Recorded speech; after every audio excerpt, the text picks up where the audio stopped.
जय सिया राम। आपके अपने चैनल धार्मिक कथाएं में एक बार फिर से आप सभी का बहुत बहुत स्वागत है। आज की अपनी इस वीडियो के माध्यम से मैं आप सभी के समक्ष श्रावण मास महात्म्य के 11वें अध्याय की कथा प्रस्तुत कर रही हूँ। आशा करती हूँ आप सभी इस पूरी कथा का श्रवण अवश्य करेंगे और साथ ही ऐसी ही अन्य कथाओं का श्रवण करने के लिए मेरे चैनल को सब्सक्राइब भी अवश्य करें और कमेंट बॉक्स में भगवान शिव का नाम भी अवश्य लें। श्रावण मास महात्म्य के 11वें अध्याय में रोटक तथा उटुम्बर व्रत का वर्णन किया गया है। सनत कुमार बोले, हे देव, श्रावण मास के वारों के सभी व्रतों को मैंने आपसे सुना, किंतु आपके वचनामृत का पान करके मेरी तृप्ति नहीं हो रही है। हे प्रभु, श्रावण के समान अन्य कोई मास नहीं है, ऐसा मुझे प्रतीत होता है, अतः आप तिथियों का महात्म्य बताइए। ईश्वर बोले, हे सनत कुमार, मासों में कार्तिक मास श्रेष्ठ है, उससे भी श्रेष्ठ माघ मास है, उस माघ मास से भी श्रेष्ठ वैशाख है और उससे भी श्रेष्ठ मार्गशीर्ष है, जो श्री हरि को अत्यंत प्रिय है। विश्वरूप भगवान से उत्पन्न होने से ये चारों मास मुझे प्रिय हैं, किंतु 12 मासों में श्रावण तो साक्षात शिव का रूप है। हे सनत कुमार, श्रावण मास में सभी तिथियां व्रत युक्त हैं, फिर भी मैं उनमें प्रधान रूप से कुछ उत्तम तिथियों को आपको बता रहा हूँ। सर्वप्रथम मैं तिथि तथा वार से मिश्रित व्रत आपको बताता हूँ। श्रावण मास में जब प्रतिपदा तिथि में सोमवार हो तो उस महीने में 5 सोमवार पड़ते हैं। उस श्रावण मास में मनुष्यों को रोटक नामक व्रत करना चाहिए। यह रोटक नामक व्रत 3.5 महीने का भी होता है। यह लक्ष्मी की वृद्धि करने वाला तथा सभी मनोरथों की सिद्धि करने वाला है। हे मुने, मैं उसका विधान बताऊंगा, आप सावधान होकर सुनिए। श्रावण मास के शुक्ल पक्ष में प्रतिपदा तिथि को जब सोमवार हो तब विद्वान प्रातः काल यह संकल्प करें, मैं आज से आरंभ करके रोटक व्रत करूंगा। हे सुरश्रेष्ठ, हे जगत गुरु, मुझ पर कृपा कीजिए।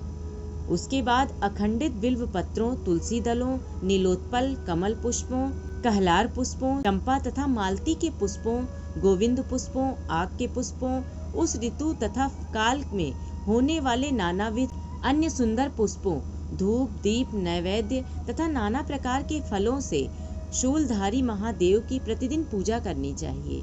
विशेष रूप से रोटकों का प्रधान नैवेद्य अर्पित करना चाहिए। पुरुष के आहार प्रमाण के समान 5 रोटक बनाने चाहिए। बुद्धिमान को चाहिए कि उसमें से 2 रोटक ब्राह्मणों को दे, 2 रोटक का स्वयं भोजन करें और 1 रोटक देवता को नैवेद्य के रूप में अर्पित करें। बुद्धिमान को चाहिए कि शेष पूजा करने के अनंतर अर्घ्य प्रदान करें। केला, नारियल, जंबीरी, नींबू, बीज पूरक, खजूर, ककड़ी, दाख, नारंगी, बिजौरा नींबू, अखरोट, अनार तथा अन्य और भी जो ऋतु में होने वाले फल हों, वे सब अर्घ्यदान में प्रशस्त हैं। उस अर्घ्यदान का फल सुनिए। 7 समुद्र सहित पृथ्वी का दान करके मनुष्य जो फल प्राप्त करता है, वही फल विधान पूर्वक इस व्रत को करके वह पा जाता है। विपुल धन की इच्छा रखने वाले को यह व्रत 5 वर्ष तक रखना चाहिए। इसके बाद रोटक नामक व्रत का उद्यापन कर देना चाहिए। उद्यापन कृत्य के लिए सोने तथा चांदी के 2 रोटक बनाएं।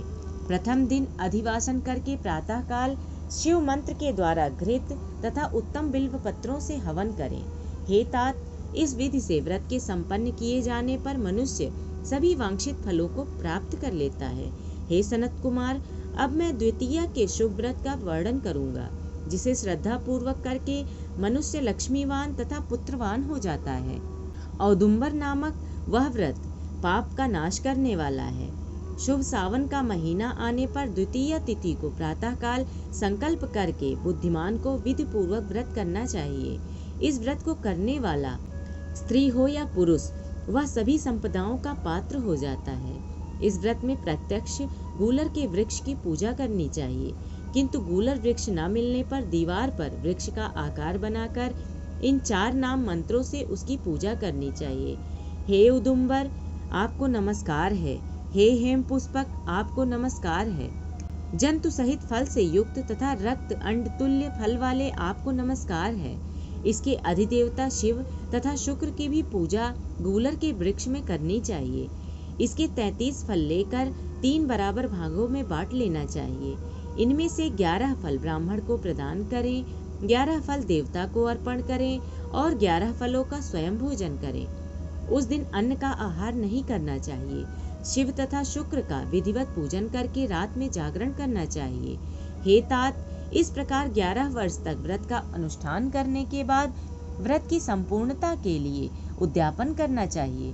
सुवर्णमय फल, पुष्प तथा पात्र सहित एक गूलर का वृक्ष बनाएं और उसमें शिव तथा शुक्र की प्रतिमा का पूजन करें। उसके बाद प्रातःकाल होम करें। गूलर के शुभ, कोमल तथा छोटे छोटे 108 फलों से तथा गूलर की समिधाओं से तिल तथा घृत सहित होम करें। इस प्रकार होम कृत्य समाप्त करके आचार्य की पूजा करें। उसके बाद सामर्थ्यानुसार 100 अन्यथा 10 ब्राह्मणों को ही भोजन कराएं। हे वत्स, इस प्रकार व्रत किए जाने पर जो फल होता है उसे सुनिए। जिस प्रकार यह गूलर का वृक्ष बहुत जंतुयुक्त फलों वाला होता है, उसी प्रकार व्रतकर्ता भी अनेक पुत्रों वाला होता है और उसके वंश की वृद्धि होती है। यह व्रत करने वाला सुवर्णमय पुष्पों से युक्त वृक्ष की भांति लक्ष्मीप्रद हो जाता है।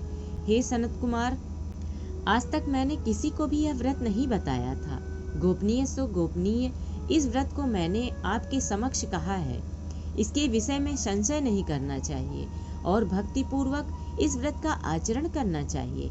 इस प्रकार श्री स्कंद पुराण के अंतर्गत ईश्वर सनत कुमार संवाद में श्रावण मास महात्म्य में प्रति पदरोटक व्रत द्वितीयो दुम्बर व्रत कथन नामक 11वां अध्याय पूर्ण हुआ। भगवान शिव की कृपा दृष्टि अपने भक्तों पर सदैव बनी रहे, इसी कामना के साथ यह 11वां अध्याय समाप्त हो रहा है। आशा करती हूँ आप सभी को यह कथा अवश्य ही पसंद आई होगी। यदि पसंद आई हो तो कृपया लाइक करें और यदि आप मेरे चैनल पर नए हैं तो चैनल को सब्सक्राइब करना ना भूलें। साथ ही बेल आइकन को भी प्रेस कर दें ताकि मेरी वीडियोस के नोटिफिकेशन आप सभी को मिलते रहें और कमेंट बॉक्स में भगवान शिव का नाम भी अवश्य लें। धन्यवाद।